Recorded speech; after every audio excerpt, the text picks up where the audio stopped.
성경 통독 36일차입니다. 창세기 38장. 그 후에 유다가 자기 형제들로부터 떠나 내려가서 아둘람 사람 히라와 가까이 하니라. 유다가 거기서 가나안 사람 수아라 하는 자의 딸을 보고 그를 데리고 동침하니 그가 임신하여 아들을 낳음에 유다가 그의 이름을 에리라 하니라. 그가 다시 임신하여 아들을 낳고 그의 이름을 오난이라 하고 그가 또다시 아들을 낳고 그의 이름을 셀라라 하니라. 그가 셀라를 낳을 때에 유다는 거십에 있었더라. 유다가 장자 엘을 위하여 아내를 데려오니 그의 이름은 다말이더라. 유다의 장자 엘이 여호와가 보시기에 악함으로 여호와께서 그를 죽이신지라. 유다가 오난에게 이르되 내 형수에게로 들어가서 남편의 아우된 본분을 행하여 내 형을 위하여 씨가 있게 하라. 오난이 그 씨가 자기 것이 되지 않을 줄 알므로 형수에게 들어갔을 때에 그의 형에게 씨를 주지 아니하려고 땅에 설정하매 그 일이 여호와가 보시기에 악함으로 여호와께서 그도 죽이시니 유다가 그의 며느리 다말에게 이르되 수절하고 내 아버지 집에 있어 내 아들 셀라가 장성하기를 기다리라 하니 셀라도 그 형들같이 죽을까 염려함이라. 다말이 가서 그의 아버지 집에 있으니라. 얼마 후에 유다의 아내 수아의 딸이 죽은지라. 유다가 위로를 받은 후에 그의 친구 아둘람 사람 히라와 함께 딥나로 올라가서 자기의 양털 깎는 자에게 이르렀더니 어떤 사람이 다말에게 말하되 내 시아버지가 자기의 양털을 깎으려고 딥나에 올라왔다 한지라. 그가 그 과부의 의복을 벗고 너울로 얼굴을 가리고 몸을 휩싸고 딥나 길곁 에나임 문에 앉으니 이는 셀라가 장성함을 보았어도 자기를 그의 아내로 주지 않음으로 말미암음이라. 그가 얼굴을 가리었으므로 유다가 그를 보고 장녀로 여겨 길 곁으로 그에게 나아가 이르되 청하건대 나로 내게 들어가게 하라 하니 그의 며느리인 줄을 알지 못하였음이라. 그가 이르되 당신이 무엇을 주고 내게 들어오려느냐. 유다가 이르되 내가 내 떼에서 염소 새끼를 주리라. 그가 이르되 당신이 그것을 줄 때까지 담보물을 주겠느냐. 유다가 이르되 무슨 담보물을 내게 주랴. 그가 이르되 당신의 도장과 그 끈과 당신의 손에 있는 지팡이로 하라. 유다가 그것들을 그에게 주고 그에게로 들어갔더니 그가 유다로 말미암아 임신하였더라. 그가 일어나 떠나가서 그 너울을 벗고 과부의 의복을 도로 입으니라. 유다가 그 친구 아둘람 사람의 손에 부탁하여 염소 새끼를 보내고 그 여인의 손에서 담보물을 찾으려 하였으나 그가 그 여인을 찾지 못한지라. 그가 그곳 사람에게 물어 이르되 길곁 에나임에 있던 장녀가 어디 있느냐. 그들이 이르되 여기는 장녀가 없느니라. 그가 유다에게로 돌아와 이르되 내가 그를 찾지 못하였고 그곳 사람도 이르기를 거기에는 장녀가 없다 하더이다 하더라. 유다가 이르되 그로 그것을 가지게 두라. 우리가 부끄러움을 당할까 하노라. 내가 이 염소 새끼를 보냈으나 그대가 그를 찾지 못하였느니라. 석 달쯤 후에 어떤 사람이 유다에게 일러 말하되 내 며느리 다말이 행음하였고 그 행음함으로 말미암아 임신하였느니라. 유다가 이르되 그를 끌어내어 불사르라. 여인이 끌려가 나갈 때에 사람을 보내어 시아버지에게 이르되 이 물건 임자로 말미암아 임신하였나이다. 청하건대 보소서 이 도장과 그 끈과 지팡이가 누구의 것이니까 한지라. 유다가 그것들을 알아보고 이르되 그는 나보다 옳도다. 내가 그를 내 아들 셀라에게 주지 아니하였음이로다 하고 다시는 그를 가까이 하지 아니하였더라. 해산할 때에 보니 쌍태라. 해산할 때에 손이 나오는지라. 산파가 이르되 이는 먼저 나온 자라 하고 홍색 실을 가져다가 그 손에 메었더니 그 그 손을 도로 들이며 그의 아우가 나오는지라. 산파가 이르되 내가 어찌하여 터뜨리고 나오느냐 하였으므로 그 이름을 베레스라 불렀고 그의 형 곧 손에 홍색실 있는 자가 뒤에 나오니 그의 이름을 세라라 불렀더라. 마가복음 8장입니다. 그 무렵에 또 큰 무리가 있어 먹을 것이 없는지라. 예수께서 제자들을 불러 이르시되 내가 무리를 불쌍히 여기노라. 그들이 나와 함께 있은지 이미 사흘이 지났으나 먹을 것이 없도다. 만일 내가 그들을 굶겨 집으로 보내면 길에서 기진하리라. 그 중에는 멀리서 온 사람들도 있느니라. 제자들이 대답하되 이 광야 어디서 떡을 얻어 이 사람들로 배부르게 할 수 있으리까? 예수께서 물으시되 너에게 떡 몇 개나 있느냐?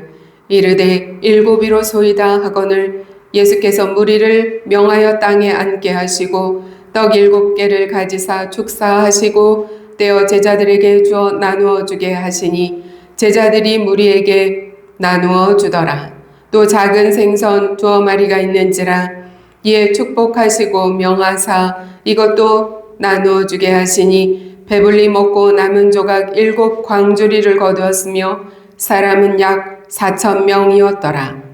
예수께서 그들을 흩어 보내시고 곧 제자들과 함께 배에 오르사 달마누다 지방으로 가시니라. 바리새인들이 나와서 예수를 힐난하며 그를 시험하여 하늘로부터 오는 표적을 구하거늘 예수께서 마음속으로 깊이 탄식하시며 이르시되 어찌하여 이 세대가 표적을 구하느냐? 내가 진실로 너희에게 이르노니 이 세대에 표적을 주지 아니하리라 하시고 그들을 떠나 다시 배에 올라 건너편으로 가시니라. 제자들이 떡 가져오기를 잊었음에 배에 떡 1개밖에 그들에게 없더라. 예수께서 경고하여 이르시되 삼가 바리새인들의 누룩과 헤롯의 누룩을 주의하라 하시니 제자들이 서로 수군거리기를 이는 우리에게 떡이 없음이로다 하거늘 예수께서 아시고 이르시되 너희가 어찌 떡이 없음으로 수군거리느냐? 아직도 알지 못하며 깨닫지 못하느냐? 너희 마음이 둔하냐? 너희가 눈이 있어도 보지 못하며 귀가 있어도 듣지 못하느냐? 또 기억하지 못하느냐? 내가 떡 5개를 5,000명에게 떼어줄 때에 조각 몇 바구니를 거두었더냐? 이르되 12이니이다. 또 7개를 4,000명에게 떼어줄 때에 조각 몇 광주리를 거두었더냐? 이르되 7이니이다. 이르시되 아직도 깨닫지 못하느냐 하시니라. 베세다의 이름에 사람들이 맹인 한 사람을 데리고 예수께 나와 손대시기를 구하거늘 예수께서 맹인의 손을 붙잡으시고 마을 밖으로 데리고 나가사 눈에 침을 뱉으시며 그에게 안수하시고 무엇이 보이느냐 물으시니 쳐다보며 이르되 사람들이 보이나이다.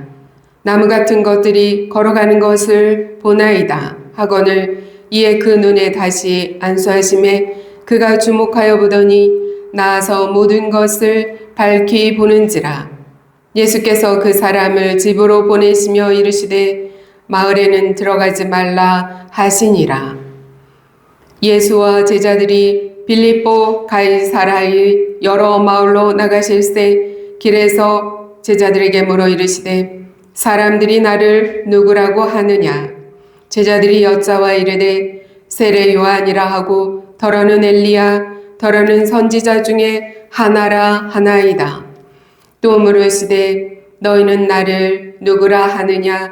베드로가 대답하여 이르되 주는 그리스도시니이다 하매 이에 자기의 일을 아무에게도 말하지 말라 경고하시고 인자가 많은 고난을 받고 장로들과 대제사장들과 서기관들에게 버림받으여 죽임을 당하고 사흘 만에 살아나야 할 것을 비로소 그들에게 가르치시되 드러내놓고 이 말씀을 하시니 베드로가 예수를 붙들고 항변하매 예수께서 돌이키사 제자들을 보시며 베드로를 꾸짖어 이르시되 사탄아 내 뒤로 물러가라.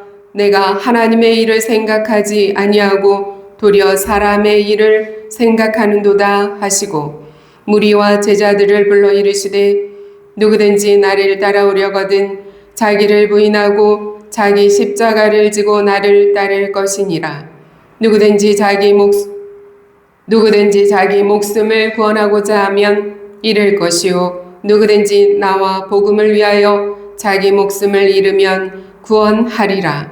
사람이 만일 온 천하를 얻고도 자기 목숨을 잃으면 무엇이 유익하리요? 사람이 무엇을 주고 자기 목숨과 바꾸겠느냐?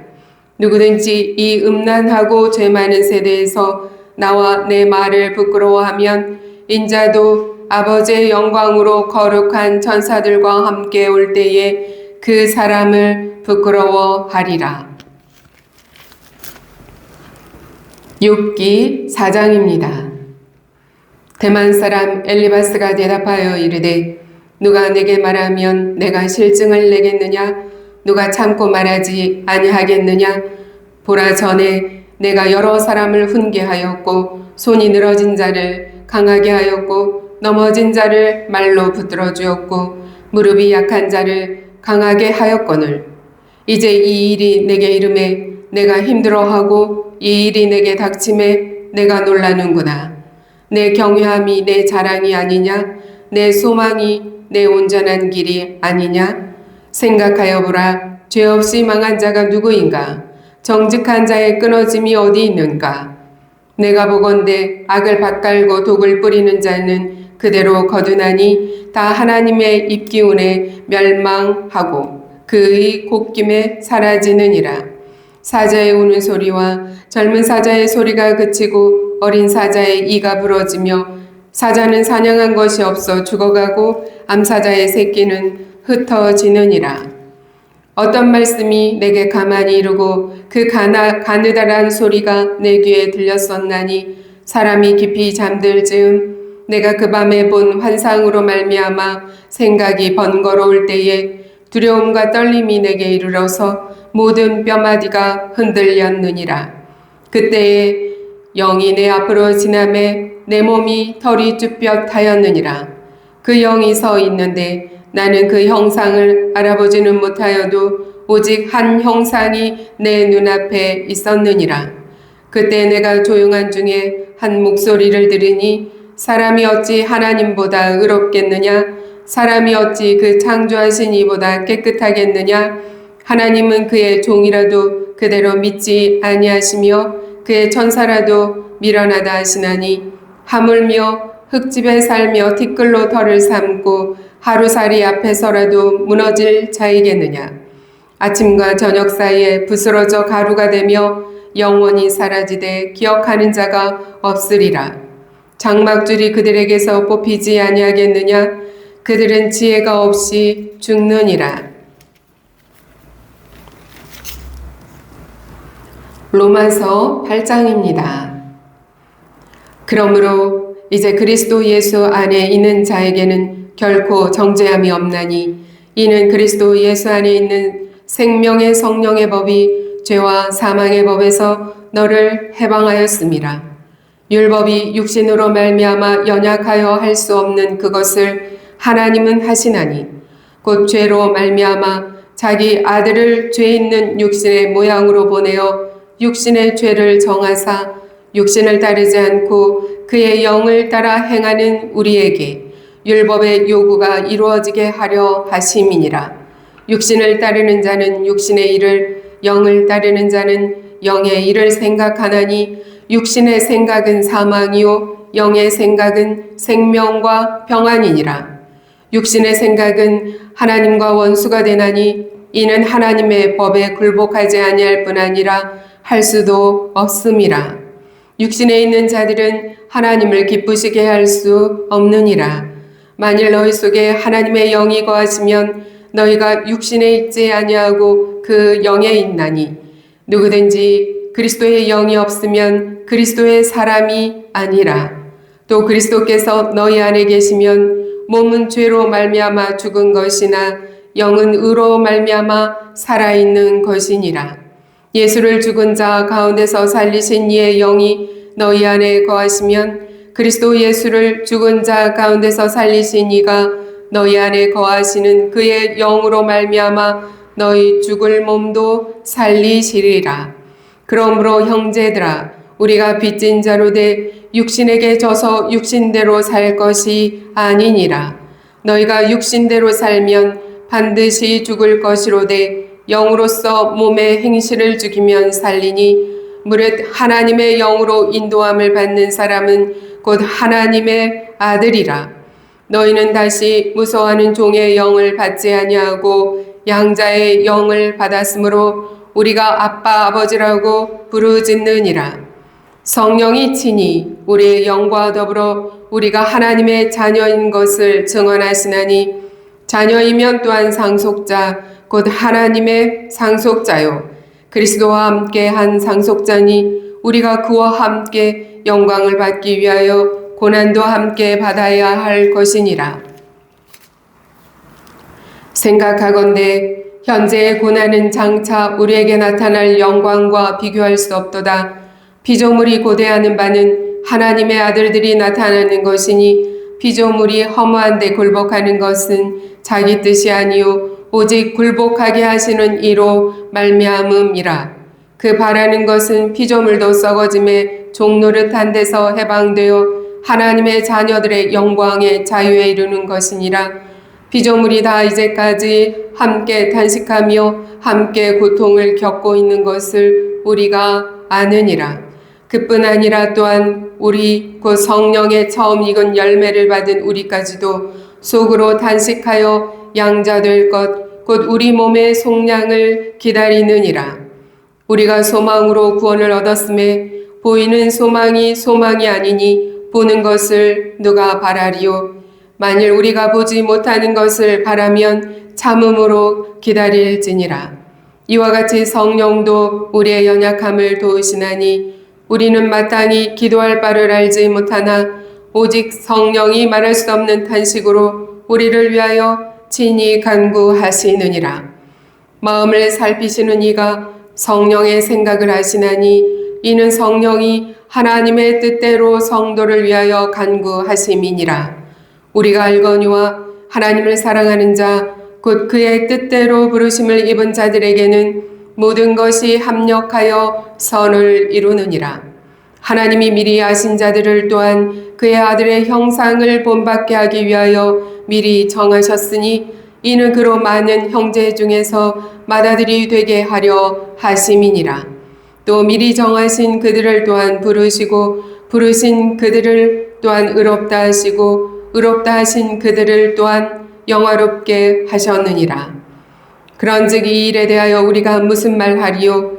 만일 하나님이 우리를 위하시면 누가 우리를 대적하리요? 자기 아들을 아끼지 아니하시고 우리 모든 사람을 위하여 내주신 이가 어찌 그 아들과 함께 모든 것을 우리에게 주시지 아니하겠느냐? 누가 능히 하나님께서 택하신 자들을 고발하리요? 의롭다 하신 이는 하나님이시니 누가 정죄하리요? 죽으실 뿐 아니라 다시 살아나신 이는 그리스도 예수시니 그는 하나님 우편에 계신 자요 우리를 위하여 간구하시는 자시니라. 누가 우리를 그리스도의 사랑에서 끊으리요? 환난이나 곤고나 박해나 기근이나 적신이나 위험이나 칼이랴. 기록된 바 우리가 종일 주를 위하여 죽임을 당하게 되며 도살당할 양같이 여김을 받았나이다 함과 같으니라. 그러나 이 모든 일에 우리를 사랑하시는 이로 말미암아 우리가 넉넉히 이기느니라. 내가 확신하노니 사망이나 생명이나 천사들이나 권세자들이나 현재 일이나 장래 일이나 능력이나 높음이나 깊음이나 다른 어떤 피조물이라도 우리를 우리 주 그리스도 예수 안에 있는 하나님의 사랑에서 끊을 수 없으리라. 아멘. 하나님의 말씀입니다. 창세기 37장에서 요셉이 이집트로 팔렸습니다. 이제 39장에서는 요셉이 보디발 집에 노예로 팔려가서 일하게 됩니다. 그 사이에 38장이 삽입되어 있는데 요셉의 이야기가 아닙니다. 창세기 38장은 유다와 며느리 다말에 대한 이야기가 기록되어 있습니다. 간음의 이야기, 매춘의 이야기, 속임수의 이야기가 담겨 있습니다. 왜 이런 이야기가 성경에 기록되어 있을까요? 하나님은 이런 수치스러운 이야기를 왜 성경에 기록하게 하셨을까요? 성경 전체 숲에서 볼 때 유다가 주인공인 창세기 38장은 매우 중요한 장입니다. 아버지의 지독한 편애에 맞서서 가출한 유다가 아브라함 가문이 지켜야 할 혈통의 순수성을 버리고 가나안 족속 여인과 결혼을 합니다. 그리고 아들 셋을 낳습니다. 그런데 유다의 세 아들 가운데 두 아들이 하나님 보시기에 악을 행함으로 죽임을 당합니다. 유다가 둘째 아들에게 지시한 것은 계대 결혼법이었습니다. 죽은 형의 아내에게 들어가서 남편의 의무를 행하여서 형을 위한 후손을 보존하라는 것이었습니다. 가문과 기업의 대를 잇기 위한 목적이었습니다. 유다는 며느리 다말을 통해서 나중에 손자라고 해야 할지 아들이라 해야 할지 모를 쌍둥이 베레스와 세라를 얻습니다. 유다는 다말을 통해 얻은 그 아들들과 더불어서 다말을 향해 나보다 내가 옳도다라고 자신의 잘못을 인정합니다. 유다의 이야기는 이스라엘의 왕권의 계보, 궁극적으로 예수님의 족보와 연결이 되고 있습니다. 마태복음 1장에는 다말의 이름이 등장하고 있습니다. 예수님의 족보에 다말이라는 여인의 이름이 오르고 있습니다.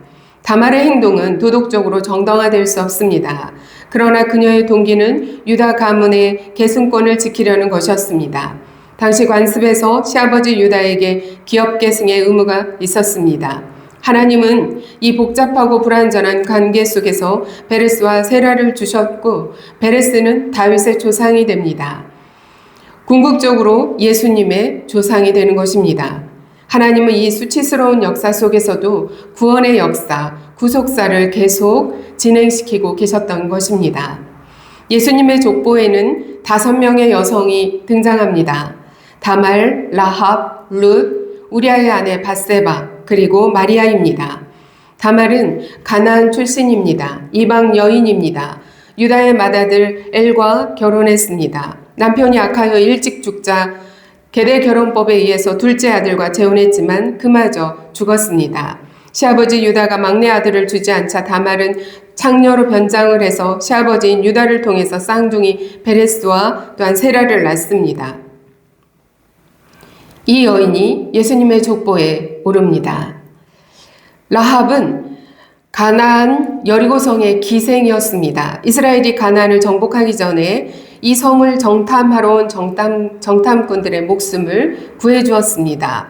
그녀는 이미 이스라엘이 하나님이 행하신 기적들을 들었습니다. 위로는 하늘에서도 아래로는 땅에서도 하나님이시라는 신앙의 고백을 하고 있습니다. 이 여인의 성품과 믿음 덕분에 여리고성이 무너질 때 가족과 함께 구원을 받았습니다. 이후에 유다 지파의 사람과 결혼해서 다윗 왕조의 증조 할아버지인 보아스를 낳습니다. 룻이라는 여인은 이스라엘의 오랜 원수 같았던 이방 민족 모압 출신의 여인입니다. 베들레헴에서 이주해 온 시댁 식구들과 결혼했으나 남편과 시아버지를 모두 잃었습니다. 홀로 남은 시어머니를 따라 이제 베들레헴으로 옵니다.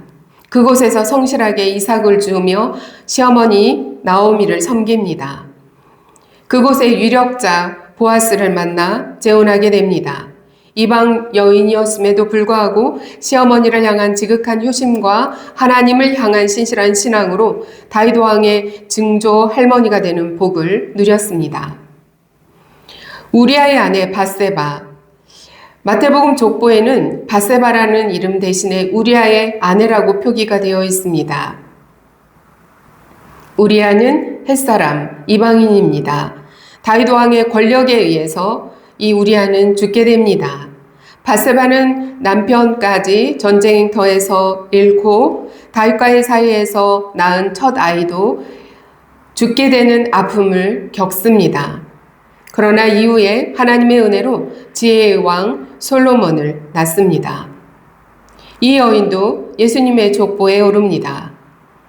마리아는 갈릴리 나사렛 동네의 평범한 가난한 유대인 처녀였습니다. 요셉과 약혼한 상태에서 천사 가브리엘이 찾아와서 성령으로 메시아를 잉태하게 될 것이라는 예고를 받습니다. 당시 처녀가 아이를 가지면 돌에 맞아 죽을 수도 있는 위험한 상황이었습니다. 그러나 마리아는 주의 여종이오니 말씀대로 내게 이루어지이다 온전히 순종했습니다. 마리아는 인류를 구원할 예수 그리스도를 이 땅에 태어나게 하는 통로가 되었습니다. 예수님의 족보 속에 등장하는 여인들은 화려한 배경을 가진 사람들이 아니었습니다. 예수님은 완벽한 가문에서 태어나지 않으셨습니다. 이방인, 기생, 과부, 죄인, 평범한 시골 처녀였습니다. 예수님의 족보에 등장하는 여인이었습니다. 성경이 이들을 굳이 기록한 이유는 무엇일까요? 예수님이 세상에 이 땅에 오실 때의 모습은 소외된 자들을 구원하러 오신 분이라는 것을 우리에게 알려주고 있는 것입니다. 마가복음 8장에는 표적을 구하는 자들이 등장합니다. 바리새인들이 나와서 예수를 시험하여 하늘로부터 오는 표적을 구하거늘 예수께서 마음속으로 깊이 탄식하셨다고 합니다. 바리새인들은 증거를 요구합니다. 표적을 보여달라 합니다. 하늘로부터 오는 표적을 보여달라는 것입니다. 방금 전에 예수님께서는 기적으로 수천 명을 먹이셨습니다. 사흘 동안 먹지 못해 굶주린 무리를 보시면서 내가 무리를 불쌍히 여기노라 말씀하시며 이들을 향한 깊은 긍휼과 사랑으로 이들에게 먹을 것을 제공하십니다. 그러나 바리새인들은 이것으로 충분하지 않았습니다. 이들을 보며 예수님이 탄식하십니다. 어찌하여 이 세대가 표적을 구하느냐? 그들은 표적을 보았습니다. 그러나 더 많은 표적을 보여달라고 구하고 있습니다. 또한 제자들의 모습을 보면 제자들이 깨닫지 못하는 둔한 모습을 보이고 있습니다. 예수께서 말씀하십니다. 아직도 알지 못하며 깨닫지 못하느냐? 너희 마음이 둔하냐? 예수께서 탄식하십니다. 제자들에게 말씀하십니다. 내가 5병이었대에 남은 것이 몇 광주리였느냐? 7병이었대에 몇 광주리가 남았느냐? 제자들은 예수께서 기적을 베푸시는 현장에 있었고 그 모든 것들을 기억하고 있었습니다. 그러나 그 기적을 보며 예수 그리스도께서 참 메시아이심을 깨닫지 못했던 것입니다. 맹인을 치유해 주십니다. 베세다의 그 맹인을 치유하시면서 첫 번째 안수 후에 사람들이 걸어가는 것이 보이나 나무 같은 것이 보입니다라는 맹인의 대답입니다. 완전하지 않았습니다. 두 번째 다시 안수하십니다. 그때에 이제 온전히 보게 됩니다. 이것은 의도적인 기적이라고 할 수 있을 것입니다. 제자들의 믿음의 성장을 보여주는 상징일 것입니다. 우리도 처음에는 희미해 보이다가 점점 선명하게 보게 될 것입니다. 하나님의 말씀을 볼 때 모든 것이 이해되지 않을 것입니다.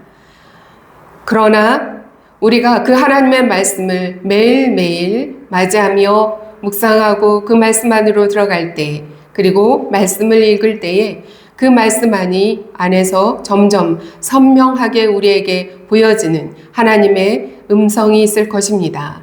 하나님의 섭리하심을 볼 것입니다. 하나님의 구원하심을 우리가 알게 될 것입니다. 그 구원의 역사를 깨닫는 저와 여러분이 되기를 소망합니다. 예수께서 가이사라 빌립보에 도착하셔서 제자들에게 질문하십니다. 너희는 나를 누구라 하느냐? 베드로가 대답합니다. 주는 그리스도이십니다. 이 대답은 정확했습니다. 그런데 바로 다음에 예수께서 십자가에서 고난 받으실 것을 이야기하자 베드로가 그것을 가로막습니다. 예수님은 사탄아 내 뒤로 물러가라며 베드로를 책망하십니다. 베드로의 고백은 옳았습니다. 그러나 예수께서 가야 할 십자가의 길은 이해하지 못했습니다. 이것은 베드로의 모습만은 아닙니다. 우리의 모습이기도 합니다. 우리는 예수 그리스도를 주님이라 고백하며 나의 구원자라 고백하지만 십자가의 길은 피하려고 합니다. 누구든지 나를 따라오려거든 자기를 부인하고 자기 십자가를 지고 나를 따를 것이니라 34절에서 예수께서 말씀하셨습니다. 예수님을 나의 구주로, 나의 구원자로 고백한다면 우리도 예수 그리스도의 제자로서 자기 십자가를 지고 걸어가는 그 길을 기쁜 마음으로 갈 수 있어야겠습니다. 그런 저와 여러분이 되기를 예수 그리스도의 이름으로 축원합니다. 욥기 4장입니다. 욥기 4장에는 엘리바스가 등장합니다. 욥기 2장 끝에서 세 친구가 욥과 함께 7일 동안 침묵하며 함께 있었습니다. 3장에서는 욥이 자기가 이 땅에 태어난 것을 탄식했습니다. 자기의 생명을 탄식했습니다. 그런데 이제 4장에서 드디어 첫 번째 친구 엘리바스가 말하기 시작합니다. 내가 여러 사람을 훈계하였고 손이 늘어진 자를 강하게 하였으며 넘어진 자를 말로 붙들어 주었고 무릎이 약한 자를 강하게 하였거늘 이제 이 일이 내게 임하니 내가 힘들어하고 이 일이 내게 닥치니 내가 놀라는구나. 욥이 다른 사람을 훈계하고 손이 늘어진 자를 강하게 하고 넘어진 자를 붙들어주고 무릎이 약한 자를 강하게 하면서 그의 삶이 그렇게 온전하게 살아왔다는 것입니다. 그러나 그에게 이제 고난이 닥쳤다는 것입니다. 다른 사람을 너가 이렇게 도왔는데 너에게 고난이 왔구나, 그 사람들처럼 라고 말을 시작하면서 이제 엘리바스가 욥에게 하는 말들은 인과응보의 논리로 얘기하기 시작합니다. 생각하여 보라. 죄 없이 망한 자가 누구인가? 정직한 자의 끊어짐이 어디 있는가? 엘리바스가 말하는 바는 무엇입니까? 죄 없이 망하는 자가 있느냐? 너가 죄가 있기 때문에 이러한 일들이 벌어졌다. 너가 당하는 고난은 바로 죄의 결과이다. 라는 것으로 치부했던 것입니다. 이는 고통 중에 있는 욥에게 위로는커녕 그 정죄감을 안겨주면서 하나님께 버림받은 자일지도 모른다는 영적인 고뇌와 아픔을 주었습니다.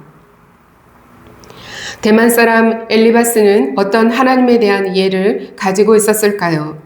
사람이 어찌 하나님보다 의롭겠느냐? 사람이 어찌 그 창조하신 이보다 깨끗하겠느냐? 17절 말씀입니다. 하나님은 피조물을 도무지 신뢰하지 않으시며 허물을 엄격히 감찰하시는 두려운 하나님으로 이해했습니다. 인간을 진흙집에 살며 하루살이 앞에서도 무너지는 존재로 보았습니다. 하나님의 공의를 인간의 행위에 따라 보응하시는 엄격한 심판주로 보고 있는 것입니다. 하나님을 바라보는 그의 이해는 아주 제한적인 하나님에 대한 이해를 가지고 있었습니다. 그것으로 욥을 정죄하고 있었던 것입니다. 나중에 욥기 42장 7절을 보면은 하나님은 이런 엘리바스에게 말씀하십니다.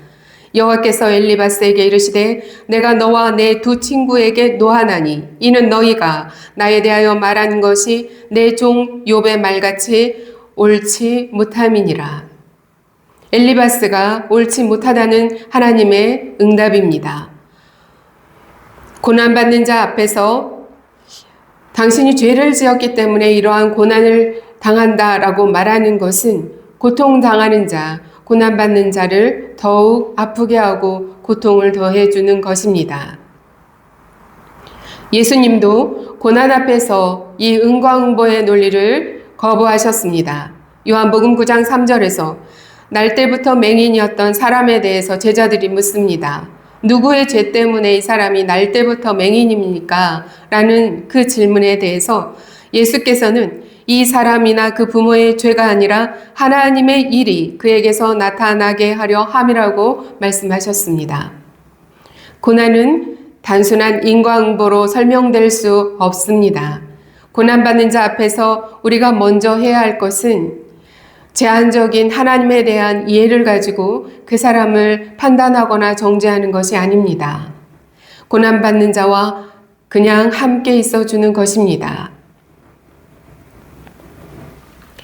로마서 8장 1절은 그러므로 이제 그리스도 예수 안에 있는 자에게는 결코 정죄함이 없다라고 선포합니다. 그러므로라는 이 단어는 로마서 1장부터 7장 전체의 내용을 받아내고 있습니다. 1장부터 3장은 인류의 죄에 대하여, 4장은 아브라함의 믿음에 대하여, 5장은 화평과 고난에 대하여, 6장은 세례와 죽음, 7장은 내면에서의 갈등, 이 모든 것들을 다루고 있는데 이것이 그러므로 라는 단어로 연결이 되고 있습니다.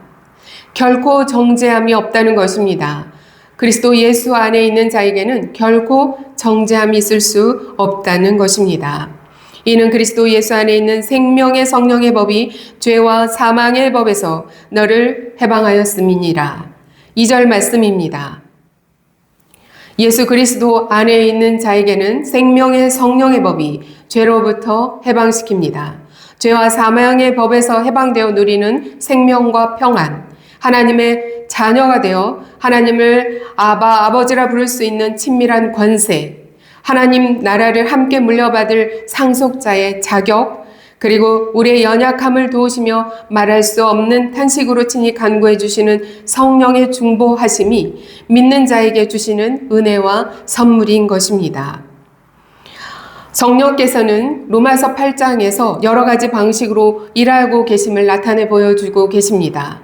생명을 주십니다. 예수를 살리신 성령이 우리 몸도 살리십니다. 예수를 죽은 자 가운데서 살리신 이의 영이 너희 안에 거하시면 그리스도 예수를 죽은 자 가운데서 살리신 이가 너희 안에 거하시는 그의 영으로 말미암아 너희 죽을 몸도 살리시리라. 11절 말씀입니다.